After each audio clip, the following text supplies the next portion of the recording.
जी बिस्मिल्लाहिर्रहमानिर्रहीम अस्सलाम वालेकुम जी। साडे वेखण ते सुनने वाले सारे भरावां नूं उम्मीद करना मेरे सारे दोस्त अहबाब ठीक होणगे। ते अज दी जिहड़ी वीडियो है ਉਹਦਾ टॉपिक तुसीं पढ़ ही लिया होना है, थंबनेल ते भी तुहानूं पता चल ही गया होना है। सानूं काफ़ी देर तो कुछ दोस्तां दे मैसेज आ रहे सन ते उन्हां दा तकरीबन सारे दोस्तां दा एक ही सवाल सी कि यार साडी बकरी हीट ते नहीं आ रही, मतलब कि बकरी हीट ते नहीं आ रही, टाइम नाल क्रॉसिंग सीजन नहीं चल रहा, क्रॉसिंग नहीं हो रही, बच्चों की पैदावार नहीं आ रही। तो गोट फार्मिंग का मेन मकसद ही यही है कि यार उन्होंने मतलब कि ब्रीड लैना, ब्रीड लैन तो बाद उन्होंने बच्चों सेल करना या अपनी पैदावार को बढ़ाना। तो जो मेन काम यही नहीं आएगा तो फिर वो फार्मिंग ऐटोमैटिकली लॉस से चली जाएगी। तो यदी कुछ वजूहात किहड़ियां ने जिन्होंने असी गौर नहीं करते तो वो असी मतलब कि जानवर को मैडिसन की तरफ लिजाने की कोशिश करने, उहदे नाल जानवर का ज़्यादातर खराबी ही आती है, फायदा नहीं आता है। हुण बेहद अखीर वीडियो शुरू करने तो पहले कुछ वजूहात दसने, उस तो बाद तुहानूं कुछ इलाज भी दसांगे। वैसे मैं थंबनेल के उपर भी कुछ इलाज लिख के ला दिते हैं, लेकिन इलाज पता होना जरूरी नहीं है, इलाज देना किस तरह है, इलाज करना किस तरह है, यह ज़्यादा जरूरी है। सब तो पहले वजूहात लाई जाने। कुछ दोस्त जिहड़े ने उन्होंने एक या दो बकरियां छत्तां दे उपर रखियां ने तो विच उन्हां दी ब्रीडर नहीं है। जो विच ब्रीडर नहीं ना होएगा, फीमेल दे कोल ब्रीडर नहीं होएगा, बकरी हीट ते नहीं आती है। ज़्यादातर कुछ बकरियां ऐसियां ने जिहड़ियां हीट ते आंदियां ने, वो कुछ ज़ाहरी अलामात जिहड़ियां ने ज़ाहिर करदियां ने, जिहड़ियां देख के बंदे नूं आइडिया हो जाता है कि यार हाँ बकरी साडी हीट ते है। कुछ बकरियां होंदियां ने वो कुछ ज़ाहिर नहीं करदियां, ठीक है। वो जो कोई ज़ाहिर नहीं करदियां, हुण सानूं पता नहीं लगता है कि यार बकरी साडी हीट ते आई सी नहीं आई सी, की सीन होया, कोई इस तरह का पता नहीं चलता। इसलिए विच ब्रीडर होना बहुत ज़्यादा जरूरी है। अगर तुहाड़ियां बकरियां दे विच ब्रीडर होएगा, ऐटोमैटिकली तुहाड़ियां बकरियां अपने साइकिल के तहत जिहड़े ब्रीडिंग सीजन हुंदे ने, जिस तरह हुण कि ब्रीडिंग का सीजन आ रहा है कि जो गंदम की कटाई होंदी है, इस सीजन में बकरियां क्रॉस होंदियां ने, ठीक है। ऐटोमैटिकली ब्रीडर बोलना शुरू कर देंगे ने इस मौसम के, फिर बकरियां जिहड़ियां ने हीट ते आना शुरू हो जांदियां ने। दूसरी वजूहात, यह सब तो वड्डी मेन वजूहात दे विच सब तो वड्डी वजह यही है, ठीक है। दूसरी वजूहात आ जांदियां ने तुहाडी बकरी नूं गुज़ाइयत की कमी, मतलब जिहड़ियां चीज़ां उहनूं चाहीदियां ने, जिहड़ियां चीज़ां उहनूं चाहीदियां ने, उहदे जिस्म दे विच जिहड़ियां चीज़ां जरूरी ने अंदरों फिट होएगी तो तुहानूं ब्रीडिंग देगी ना। एक अच्छी बकरी होएगी, उसकी पूरी जिसामत होएगी, बॉडी स्कोर उसका पूरा होएगा, फिर वो तुहानूं अगों पूरे मतलब कि बच्चे या तुहानूं टाइम से ब्रीडिंग दे सकती। जो वो चीज़ां ही उहनूं पूरियां नहीं होणगियां तो फिर तुहानूं ब्रीडिंग किस तरह दे देगी। दूसरे नंबर पर आ जाते हैं अंदरूनी कीड़े, ठीक है। तुसीं बकरियां नूं मतलब कि डिवर्मिंग नहीं ठीक करते, अगर तो तुहाड़ियां बकरियां की टाइम से डिवर्मिंग नहीं है, टाइम से तुसीं इहनूं खुराक जिहड़ी है, अक्सर बंदे तूड़ी इस्तेमाल करते हैं, तूड़ी मिट्टी वाली पा देना, इ'यां जिहड़े बंदे चराई ते बकरियां रखियां ने उन्हां नूं ते काफ़ी तजर्बा हो जाता है फिर भी, लेकिन चराई वाले जानवर के अंदर जिहड़े ने बाहरों खालियां चों पानी पीना होंदा, कीड़े फिर भी बन जाते हैं। हुण बकरी के पेट च अगर कीड़े होणगे, उन्हां दे जिगर च कीड़े होणगे, फिर भी बकरी हीट ते नहीं आएगी, क्योंकि मैं तुहानूं पहले भी दस चुकिया वां, एक फिट जानवर ही अपने काम नूं जिहड़ा है इस ब्रीडिंग के अमल नूं पूरे मतलब कि एक साइकिल के तहत कर सकता है, ठीक है। जो जानवर फिट नहीं होएगा तो वो किस तरह मतलब कि इस तरह ब्रीडिंग के सीजन आ सकता है, वो बड़ा मुश्किल काम है, तो होंदा भी नहीं। उस बाद दूसरी मेन वजूहात तीसरी सॉरी आ जाती है, वो है कि कुछ बकरियां बहुत ज़्यादा मोटियां हो जांदियां ने, ठीक है, तो कुछ बकरियां बहुत ज़्यादा कमज़ोर हो जांदियां ने, ठीक है। बकरी को ना ही तो इन्ना मोटा कर लेना है कि वह बिल्कुल ही एक दुंबा जिहा बन जाए, ठीक है, तो बकरी को ना ही इन्ना कमज़ोर करना है कि उसको उठा भी ना जाए।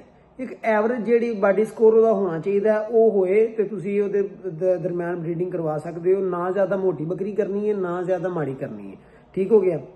उस तो बाद आंदी जांदी जी बीमारी। अगर तुहाडी बकरी नूं किसी ने बकरी ते किसी बीमारी का अटैक होया तकरीबन पिछले महीने दे विच, ठीक है, हुण बीमारी तो रिकवर होने तो बाद एक दफा जो जानवर नूं बुखार होंदा है, बुखार होने तो बाद 15 दिनों बाद या 20 दिनों बाद जानवर का बुखार उतर जाता, असीं कहने यार साडी बकरी बिल्कुल फिट हो गई, लेकिन उन्होंने बीमारी तो बाद भी महीना 15 दिन चाहिए होंगे ने अपनी जी नॉर्मल रूटीन है, नॉर्मल अपनी हैल्थ के उपर आने 15-20 दिन चाहिए ने, ठीक है। बीमारी तो रिकवर होने तो फौरन बाद जानवर हीट से नहीं आ जाता है, ठीक है। कम से कम उस तो बाद इन्होंने महीना डेढ़ चाहिए, फिर वो हीट से आता। उस तो बाद आ जाता जी स्ट्रैस, तनाव। कुछ जानवर जिहड़े होंदे ने जगह चेंज करन दे नाल भी हीट के उपर आ जाते हैं। ਹੁਣ ਮੇਰੇ ਕੋਲ ਇੱਕ ਬੱਕਰੀ ਸੀ, ਤਕਰੀਬਨ ਮੇਰੇ ਕੋਲ 3 ਸਾਲ ਰਹੀ ਹੈ। ਮੈਂ ਦੁਨੀਆ ਦਾ ਕੋਈ ਐਸਾ ਟੋਟਕਾ ਨਹੀਂ ਜਿਹੜਾ ਉਹਨੂੰ ਲਾ ਦਿੱਤਾ, ਲੇਕਿਨ ਉਹ ਹੀਟ ਤੇ ਨਹੀਂ ਆਈ। ਮੈਂ ਜਗ੍ਹਾ ਚੇਂਜ ਕੀਤੀ, ਮਤਲਬ ਕਿ ਮੈਂ ਕਿਸੇ ਆਪਣੇ ਦੋਸਤ ਨੂੰ ਦਿੱਤੀ, ਉਹ ਦੂਸਰੇ ਦਿਨ ਫਿਰ ਆ ਕੇ ਹੀਟ ਤੇ ਆ ਗਈ। ਠੀਕ ਹੈ, ਇਸ ਤਰ੍ਹਾਂ ਦੇ ਵੀ ਕੋਈ ਮਾਮਲਾਤ ਹੋ ਜਾਂਦੇ ਨੇ। ਹੁਣ ਆ ਜਾਂਦੇ ਨੇ ਇਲਾਜ ਹੈ ਇੱਕ, ਅਗਰ ਤੁਹਾਡੀ ਬੱਕਰੀ ਹੀਟ ਤੇ ਨਹੀਂ ਆ ਰਹੀ, ਤੁਸੀਂ ਡਾਇਰੈਕਟ ਸਾਈਕਲੋਮੇਟ ਫਲਾਣਾ ਇਹ ਉਹ ਇਹਨਾਂ ਟੀਕਿਆਂ ਲੈਣ ਆ ਜਾਓ। ਜਦੋਂ ਤੁਸੀਂ ਇਹਨਾਂ ਟੀਕਿਆਂ ਲੈ ਜਾਂਦੇ ਹੋ ਉਦੋਂ ਬੱਕਰੀ ਦਾ ਹੀਟ ਪੀਰੀਅਡ ਬਿਲਕੁਲ ਆਊਟ ਹੋ ਜਾਂਦਾ। ਬੱਕਰੀ ਬੇਮੌਸਮਾ ਹੀਟ ਤੇ ਆ ਜਾਂਦੀਆਂ ਨੇ, ਬੇਮੌਸਮਾ ਕ੍ਰਾਸ ਹੋਣਾ ਸ਼ੁਰੂ ਕਰ ਦਿੰਦੀਆਂ ਨੇ। ਉਸ ਟਾਈਮ ਤੇ ਟੀਕਾ ਲਾਉਣ ਦੇ ਨਾਲ ਬੱਕਰੀ ਫੌਰਨ ਦੀ ਹੀਟ ਤੇ ਆ ਜਾਂਦੀ ਹੈ, ਲੇਕਿਨ ਬਾਅਦ ਵਿੱਚ ਤੁਹਾਡੀ ਬੱਕਰੀ 2-2 3-3 ਸਾਲ ਹੀਟ ਤੇ ਨਹੀਂ ਆਉਂਦੀ ਹੈ। ਇਹ ਟੀਕੇ ਲਾਉਣ ਦੀ ਵਜ੍ਹਾ ਤੋਂ ਹੀ ਹੁੰਦਾ।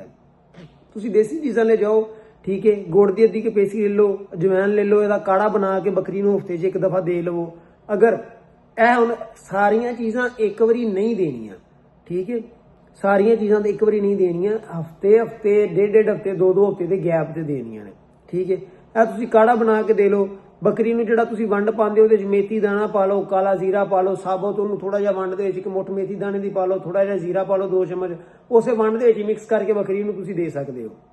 1 ਪਾਓ ਮਸੂਰ ਦੀ ਦਾਲ ਲੈ ਲਓ, ਉਹਨੂੰ ਅੱਜ ਬੱਕਰੀ ਨੂੰ ਅੱਧੀ ਖਿਲਾ ਦਿਓ, 1 ਦਿਨ ਛੱਡ ਕੇ ਉਸ ਤੋਂ ਅਗਲੇ ਦਿਨ ਬੱਕਰੀ ਨੂੰ ਅੱਧੀ ਖਿਲਾ ਦਿਓ। ਇਹ ਚੀਜ਼ਾਂ ਵੀ ਨੇ, ਲੇਕਿਨ ਇਹ ਨਹੀਂ ਕਿ ਅੱਜ ਕਾੜਾ ਦਿੱਤਾ ਹੈ ਕੱਲ ਮੇਥੀ ਦਾਣਾ ਦੇ ਦਿਓ, ਪਰਸੋਂ ਮਸੂਰ ਦੀ ਦਾਲ ਦੇ ਦਿਓ। ਮੈਂ ਬਾਰ-ਬਾਰ ਇਹ ਗੱਲ ਕਰ ਰਿਹਾ ਕਿ ਇੱਕ ਚੀਜ਼ ਦੇਣੀ ਹੈ। ਅਗਰ ਬੱਕਰੀ ਫਿਰ ਹੀਟ ਤੇ ਨਹੀਂ ਆਉਂਦੀ, ਫਿਰ 2 ਹਫ਼ਤੇ ਦੇ ਗੈਪ ਦੇ ਨਾਲ ਕੋਈ ਦੂਸਰੀ ਚੀਜ਼ ਦੇ ਲਓ। ਫਿਰ ਹੀਟ ਤੇ ਨਹੀਂ ਆਉਂਦੀ, ਫਿਰ 2 ਹਫ਼ਤੇ ਦੇ ਗੈਪ ਦੇ ਨਾਲ ਦੂਸਰੀ ਚੀਜ਼ ਦੇ ਲਓ। ਇਹ ਹੋ ਗਿਆ ਇਹ ਮਾਮਲਾ। ਉਸ ਤੋਂ ਬਾਅਦ ਆ ਜਾਂਦਾ ਜੀ ਮਿਨਰਲ ਮਿਕਸਚਰ ਦੀ ਕਮੀ ਦੀ ਵਜ੍ਹਾ ਵੀ ਤੁਹਾਡੀਆਂ ਬੱਕਰੀਆਂ ਹੀਟ ਤੇ ਨਹੀਂ ਆਉਂਦੀਆਂ। ਵੰਡੇ ਦੇ ਵਿੱਚ ਮਿਨਰਲ ਮਿਕਸਚਰ ਕੋਈ ਅੱਛੀ ਕੰਪਨੀ ਦਾ ਲਾਜ਼ਮੀ ਇਸਤੇਮਾਲ ਕਰਿਆ ਕਰੋ। ਠੀਕ ਹੋ ਗਿਆ। ਫਿਰ ਉਸ ਤੋਂ ਬਾਅਦ ਆ ਜਾਂਦਾ ਜੀ, ਹੁਣ ਆ ਮੇਨ ਚੀਜ਼ ਤੁਹਾਨੂੰ ਦੱਸ ਦੇਣਾ ਮੈਂ। ਹੁਣ ਆ ਜਾਂਦਾ ਜੀ, ਇੱਕ ਬੱਕਰੀ ਹੀਟ ਤੇ ਆ ਰਹੀ ਹੈ, ਲੇਕਿਨ ਉਹ ਬਾਰ-ਬਾਰ ਰਿਪੀਟ ਹੋ ਰਹੀ ਹੈ, ਬਾਰ-ਬਾਰ ਕ੍ਰਾਸ ਹੋ ਰਹੀ ਹੈ, ਬਾਰ-ਬਾਰ ਰਿਪੀਟ ਹੋ ਰਹੀ ਹੈ, ਬਾਰ-ਬਾਰ ਕ੍ਰਾਸ ਹੋ ਰਹੀ ਹੈ। ਇਹਦੀ ਵਜੂਹਾਤ ਕੀ ਨੇ? ਇਹਦੀ ਵਜ੍ਹਾ ਹੁੰਦੀ ਹੈ ਬੱਕਰੀ ਦੇ ਰਹਿਮ ਦੇ ਅੰਦਰ ਕੋਈ ਜ਼ਖਮ ਬਣ ਜਾਂਦੇ ਨੇ, ਜਾਂ ਕੋਈ ਰਸੌਲੀ ਬਣ ਜਾਂਦੀ ਹੈ, ਕੋਈ ਇਸ ਤਰ੍ਹਾਂ ਦੇ ਮਾਮਲਾਤ ਬਣ ਜਾਂਦੇ ਨੇ। ਇਹਦਾ ਹੱਲ ਬਿਹਤਰੀਨ, ਬੜਾ ਆਸਾਨ ਜਿਹਾ ਹੱਲ ਹੈ ਇਹਦਾ। 2 ਤੋਂ 3 ਤੁਸੀਂ ਲਸਣ ਦੇ ਟੁਕੜੇ ਲੈ ਲੈਣੇ, ਲਸਣ ਦੀਆਂ ਤੁਰੀਆਂ ਲੈ ਲੈਣੀਆਂ ਨੇ 2 ਤੋਂ 3। ਉਹਦੇ ਵਿੱਚ 1 ਚਮਚ ਜਿਹੜਾ ਨਾ ਹਲਦੀ ਦਾ ਪਾ ਲੈਣਾ। ਉਹਨੂੰ ਤੁਸੀਂ ਮਤਲਬ ਕਿ ਹਲਕਾ ਜਿਹਾ ਕੁੱਟ ਲੈਣਾ, ਪਾਣੀ ਨਹੀਂ ਕੱਢਣਾ, ਇੰਨਾ ਨਹੀਂ ਕੁੱਟਣਾ ਕਿ ਉਹਦਾ ਪਾਣੀ ਨਿਕਲ ਜੇ। ਮਤਲਬ ਕਿ ਉਹਨੂੰ ਫੇ ਲੈਣਾ, ਉਹਨੂੰ ਥੋੜਾ ਜਿਹਾ ਮਸਲ ਲੈਣਾ। ਮਸਲ ਸਕਦੇ ਹੋ, ਇੰਝ ਦੇ ਲਓ, ਸਾਬਤ ਦੇਣਾ ਸਾਬਤ ਦੇ ਲਓ, ਜਿਵੇਂ ਤੁਹਾਨੂੰ ਆਸਾਨੀ ਲੱਗਦੀ। ਉਹ ਤੁਸੀਂ ਬੱਕਰੀ ਨੂੰ ਤੁਸੀਂ ਪਿਲਾ 1 ਹਫ਼ਤੇ 'ਚ ਮਤਲਬ ਕਿ 2 ਲਸਣ ਦੇ ਟੁਕੜੇ ਔਰ ਨਾਲ 1 ਹਲਦੀ ਦਾ ਚਮਚ ਅੱਜ ਦੇਣਾ। ਕੱਲ ਰੈਸਟ ਦੇਣੀ, ਪਰਸੋਂ ਰੈਸਟ ਦੇਣੀ, ਫਿਰ ਦੇ ਦੇਣਾ। ਫਿਰ 2 ਦਿਨ ਰੈਸਟ ਦੇਣੀ ਹੈ, ਫਿਰ ਦੇ ਦੇਣਾ। ਇਹ ਹਫ਼ਤੇ 'ਚ 3 ਦਫਾ ਦੇਣਾ। ਠੀਕ ਹੈ, ਹਫ਼ਤੇ 'ਚ 3 ਦਫਾ ਦੇ ਲੈਣਾ। ਉਸ ਤੋਂ ਬਾਅਦ ਗੁੜ ਤੇ ਨਮਕ ਵਾਲਾ ਪਾਣੀ ਜਿਹੜਾ ਤੁਸੀਂ ਇਹ ਵੀ ਦੇ ਸਕਦੇ ਹੋ। ਇਹਦੇ ਨਾਲ ਬੱਕਰੀ ਦੇ ਪੇਟ ਦੀ ਸਫਾਈ ਹੋ ਜਾਂਦੀ ਹੈ ਬੜੇ ਅੱਛੇ ਤਰੀਕੇ ਦੇ ਨਾਲ। ਇਹ ਸਾਰੀਆਂ ਚੀਜ਼ਾਂ ਆ ਜਾਂਦੀਆਂ ਨੇ ਜਿਹੜੇ ਤੁਹਾਨੂੰ ਇਲਾਜ ਵੀ ਦੱਸ ਦਿੱਤੇ ਨੇ, ਜਿਹਦੇ 'ਚ ਤੁਹਾਨੂੰ ਅਲਾਮਾਤ ਵੀ ਦੱਸ ਦਿੱਤੀਆਂ ਨੇ, ਵਜੂਹਾਤ ਵੀ ਦੱਸ ਦਿੱਤੀਆਂ ਨੇ। ਉਸ ਤੋਂ ਬਾਅਦ ਹੁਣ ਆ ਜਾਂਦਾ ਕਿ ਬੱਕਰੀਆਂ ਮਤਲਬ ਕਿ ਹੀਟ ਤੇ ਕਿਉਂ ਨਹੀਂ ਆਉਂਦੀਆਂ ਹੈ। ਇਹ ਤੁਹਾਨੂੰ ਸਾਰੀਆਂ ਚੀਜ਼ਾਂ ਜਿਹੜੀਆਂ ਨੇ ਦੱਸ ਦਿੱਤੀਆਂ ਨੇ। ਹੁਣ ਮੇਰੇ ਦੋਸਤੋ, ਸਭ ਤੋਂ ਜ਼ਰੂਰੀ ਚੀਜ਼ ਜਿਹੜੀ ਨਾ ਉਹ ਇਹ ਗੌਰ 'ਚ ਰੱਖਿਆ ਕਰੋ ਕਿ ਬੱਕਰੀ ਅਗਰ ਤੁਸੀਂ ਰੱਖੀ ਹੈ, ਫਿਰ ਕੋਈ ਮਾੜਾ ਮੋਟਾ ਬਰੀਡਰ ਨਾਲ ਲਾਜ਼ਮੀ ਰੱਖ ਲਿਆ ਕਰੋ। ਠੀਕ ਹੈ, ਬੱਕਰੀਆਂ ਦੇ ਵਿੱਚ ਅਗਰ ਤੁਸੀਂ ਬਰੀਡਰ ਰੱਖਿਆ ਹੋਏਗਾ ਤੇ ਮੈਂ ਤੁਹਾਨੂੰ 120% ਗਰੰਟੀ ਦੇ ਦੇਣਾ ਵਾ, ਤੁਹਾਡੀਆਂ ਬੱਕਰੀਆਂ ਦਾ ਹੀਟ ਪੀਰੀਅਡ ਖਰਾਬ ਨਹੀਂ ਹੋਏਗਾ, ਤੁਹਾਡੀਆਂ ਬੱਕਰੀਆਂ ਹੀਟ ਦੇ ਉੱਪਰ ਪ੍ਰੋਪਰਲੀ ਆਉਂਦੀਆਂ ਰਹਿਣਗੀਆਂ। ਲੇਕਿਨ ਅਗਰ ਬਰੀਡਰ ਨਹੀਂ ਹੋਏਗਾ ਤੇ ਫਿਰ ਬੱਕਰੀਆਂ ਕੁਛ ਹੀਟ ਤੇ ਆਉਂਦੀਆਂ ਵੀ ਨੇ, ਸਾਨੂੰ ਨਹੀਂ ਪਤਾ ਚੱਲਦਾ ਹੈ। ਉਮੀਦ ਕਰਨਾ ਮੇਰੇ ਦੋਸਤਾਂ ਦੇ ਸਾਰੇ ਮਸਾਇਲ ਜਿਹੜੇ ਨੇ ਇਸ ਵੀਡੀਓ ਦੇ ਵਿੱਚ ਹੱਲ ਹੋ ਗਏ ਹੋਣਗੇ। ਅਗਰ ਨਹੀਂ ਹੋਏ, ਕੋਈ ਹੋਰ ਮਸਲਾ ਹੈ ਵੇ, ਕੋਈ ਹੋਰ ਕਿਸੇ ਗੱਲ ਦੇ ਬਾਰੇ ਪੁੱਛਣਾ ਚਾਹੁੰਦੇ ਹੋ, ਤੁਸੀਂ ਕਮੈਂਟ ਸੈਕਸ਼ਨ ਦੇ ਵਿੱਚ ਆਪਣੀ ਰਾਏ ਦਾ ਇਜ਼ਹਾਰ ਕਰ ਸਕਦੇ ਹੋ। ਉੱਥੇ ਤੁਹਾਨੂੰ ਇਨਸ਼ਾਅੱਲਾ ਜ਼ਰੂਰ ਜਵਾਬ ਦੇਵਾਂਗੇ। ਦੂਸਰੇ ਨੰਬਰ ਤੇ ਮੈਨੂੰ ਇੱਕ ਭਾਈ ਨੇ ਦੋਸਤ ਕੀਤਾ ਸੀ, ਮੈਸੇਜ ਕੀਤਾ ਸੀ। ਉਹਨਾਂ ਨੇ ਕਿਹਾ ਸੀ ਕਿ ਕਾਲ ਕੀਤੀ, ਉਹਨਾਂ ਨੇ ਕਿਹਾ ਯਾਰ ਅਕਸਰ ਬੰਦੇ ਕਹਿੰਦੇ ਨੇ ਕਿ ਜੇ ਤੁਸੀਂ ਬਾਕੀ ਕਾਲ ਕਰਨ ਲਈ ਆਪਣਾ ਨੰਬਰ ਦਿਓ, ਇਹ ਉਹ ਤੇ ਸਾਡੇ ਨਾਲ ਰਾਬਤਾ ਕਰ ਲਓ। ਤੁਸੀਂ ਰਾਬਤਾ ਕਰ ਲਿਆ, ਅਕਸਰ ਬੰਦੇ ਕਰਦੇ ਨਹੀਂ। ਮੈਂ ਉਹਨਾਂ ਦਾ ਵੀ ਜਵਾਬ ਦੇ ਦੇਣਾ ਵਾ। ਵੇਖੋ, ਅਸੀਂ ਵੀਡੀਓ ਦੇ ਵਿੱਚ ਆਪਣੇ ਚੈਨਲਾਂ ਦੇ ਉੱਪਰ ਨੰਬਰ ਲਗਾਇਆ ਹੈ। ਜੇ ਅਸੀਂ ਕਿਸੇ ਦਾ ਫੋਨ ਨਹੀਂ ਚੁੱਕਣਾ, ਕਿਸੇ ਦਾ ਰਾਬਤਾ ਨਹੀਂ ਕਰਨਾ ਹੈ, ਤੇ ਸਾਨੂੰ ਨੰਬਰ ਲਗਾਉਣ ਦਾ ਕੋਈ ਫਾਇਦਾ ਨਹੀਂ ਹੈ। ਠੀਕ ਹੋ ਗਿਆ। ਤੇ ਨੰਬਰ ਲਗਾਉਣ ਦਾ ਮਕਸਦ ਇਹ ਹੈ ਕਿ ਜਿਹੜੇ ਦੋਸਤ ਫੋਨ ਕਰਦੇ ਨੇ ਉਹਨਾਂ ਦਾ ਫੋਨ ਸੁਣੀਏ, ਉਹਨਾਂ ਦਾ ਕੋਈ ਮਸਲਾ ਹੈ, ਕੋਈ ਮਾੜਾ ਮੋਟਾ ਜਿਹੜਾ ਅਸੀਂ ਹੱਲ ਕਰ ਸਕਨੇ ਉਹਨੂੰ ਹੱਲ ਕਰਨ ਦੀ ਕੋਸ਼ਿਸ਼ ਕਰਨੇ ਆ।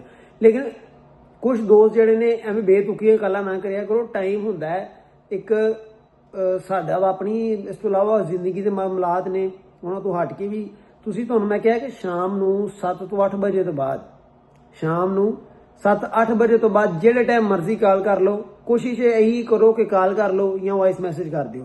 ਮੈਂ ਇਨਸ਼ਾਅੱਲਾ ਤਾਲਾ ਜਿਹੜਾ ਵਾਇਸ ਮੈਸੇਜ ਮੈਨੂੰ ਆਉਂਦਾ ਹੈ ਮੈਂ ਸੁਣ ਕੇ ਉਹਨੂੰ ਜਵਾਬ ਜ਼ਰੂਰ ਦੇਣ ਦੀ ਕੋਸ਼ਿਸ਼ ਕਰਨਾ ਵਾ।